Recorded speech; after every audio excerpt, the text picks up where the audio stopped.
हमारे खास कार्यक्रम स्पेशल रिपोर्ट में आपका स्वागत है। मैं हूं आपके साथ आरजू साई।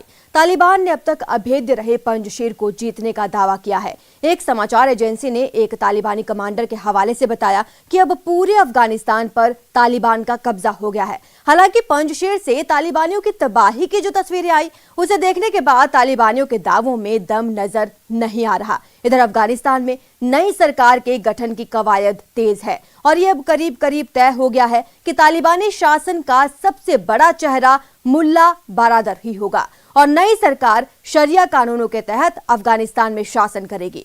हालांकि जिस तरह के तालिबान के अंदर खाने हालात हैं, उससे ये तो साफ है कि बारादर के लिए नई सरकार को चलाना आसान नहीं होगा। इतना ही नहीं, सरकार बनने से पहले ही बारादर ब्रिगेड को अफगानिस्तान की महिलाओं की चुनौती मिलना शुरू हो गई है। इसकी एक झलक दिखी हेरात की सड़कों पर, जहां महिलाओं ने नई सरकार में हिस्सेदारी की मांग को लेकर प्रदर्शन किया।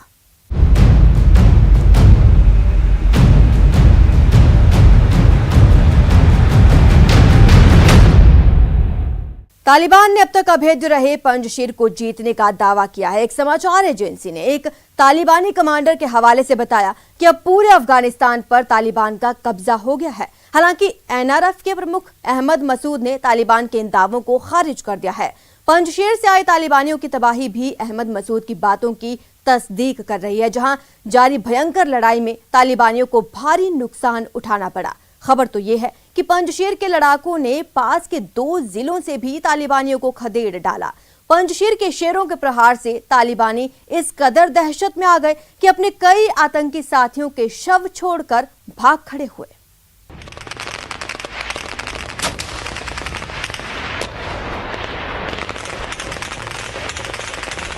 पंजशीर घाटी में तालिबान और एनआरएफ के बीच जारी भयंकर जंग की ये तस्वीरें हैं।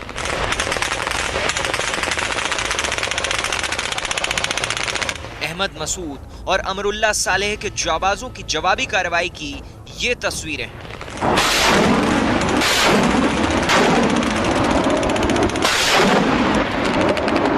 अमेरिकी हथियारों से लैस तालिबान के हमले के जवाब में एनआरएफ की तरफ से बरसते रॉकेट की ये तस्वीरें हैं।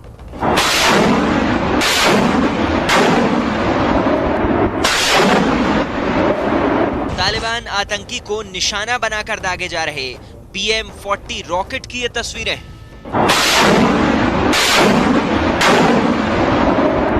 विद्रोही नेता अहमद मसूद और पूर्व राष्ट्रपति अमरुल्ला सालेह के घुटने नहीं टेकने से भड़के तालिबान आतंकियों ने पंजशीर घाटी पर अब तक का सबसे बड़ा हमला किया, तो उन्हें उसी अंदाज में जवाब भी मिला।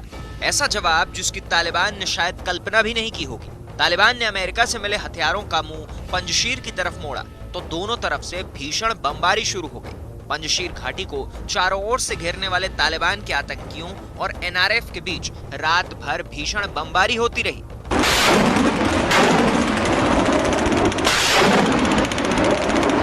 सुबह जब नतीजा सामने आया तो तालिबान के सपने रात के अंधेरे में स्वाहा हो चुके थे। एनआरएफ ने दावा किया कि इस लड़ाई में 470 से ज्यादा तालिबान ढेर हो गए, जबकि 390 से ज्यादा घायल हैं। जबकि एनआरएफ के लड़ाकों ने 43 तालिबानी आतंकियों को हिरासत में भी ले लिया। ये आंकड़े ही तालिबान की हार की कहानी बयां कर रहे हैं। हालांकि इस लड़ाई में पंजशीर के भी कुछ लड़ाकों के हताहत होने की खबर है। बातचीत नाकाम हुई तो नौबत जंग तक पहुंची और जंग छिड़ी तो रात के अंधेरे में बमों की बारिश और रॉकेट के हमलों से इतिहास बनाने और मिटाने का संघर्ष शुरू हो गया। अब तक इस जंग में पंजशीर का पलड़ा भारी है और इसकी वजह मसूद की सेना की रणनीति को माना जा रहा है।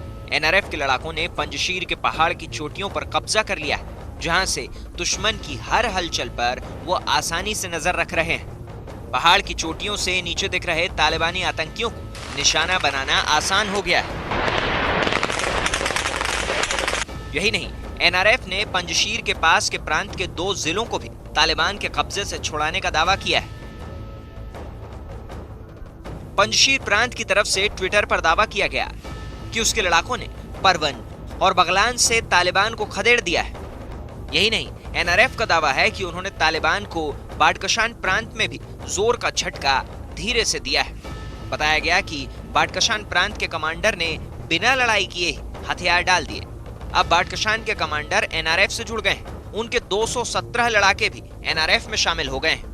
तालिबान के पीछे पाकिस्तान है। इसी सच्चाई में कई तालिबान भी तालिबान के साथ छोड़ दिया और नॉर्दर्न लाइट्स की तरफ आया। बदख्शान में लड़ाई था, बदख्शान में कुछ लोग इस तरह हुआ, तखार सूबा में, बगलान सूबा में, परवान जो पंजशेर के साथ है, परवान में और कापिसा में नॉर्दर्न लाइट्स के लोग को बहुत बड़ा कामयाबी मिल गया। जाहिर है काबुल तक आसानी से पहुंचे तालिबान को नॉर्दर्न अलायंस के लड़ाकों के सामने जबरदस्त हार का सामना करना पड़ रहा है। इससे एनआरएफ के जवानों के हौसले बुलंद हैं। पंजशीर के किले को अभेद बनाने में अहमद मसूद और अमरुल्लाह सालेह का तो योगदान है ही। बताया जा रहा है कि नॉर्दर्न अलायंस के 5 शेरों की वजह से तालिबान की सांसें फूल गई हैं। एक अफगानी पत्रकार ने दावा किया कि तस्वीर में दिखाई दे रहे लोगों की तालिबान को कड़ी टक्कर देने में अहम भूमिका है। इनमें सबसे पहला नाम सालेह एम रेगिस्तानी का है। इन्हें अहमद शाह मसूद का करीबी माना जाता है। तस्वीर में दूसरे नंबर पर बैठा शख्स है हामिद सैफी, जो पहले अफगान नेशनल आर्मी के अधिकारी भी थे।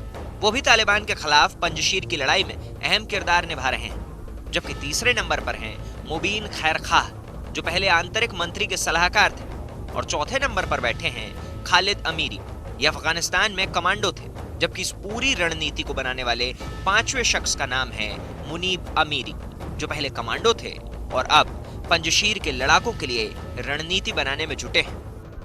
पंजशीर ने किसी भी सूरत में तालिबान के आगे ना झुकने की कसम खा ली है। इसलिए वहां इस जंग में जीत के लिए हर किसी ने पूरी ताकत लगा दी है। रात की भीषण बमबारी के बाद अमेरिका के वहां छूटे पुराने हथियारों को एनआरएफ के लड़ाके रिपेयर करते दिखे। यानी उनका जज्बा आखिरी गोली और आखिरी आदमी तक जंग लड़ने वाला है।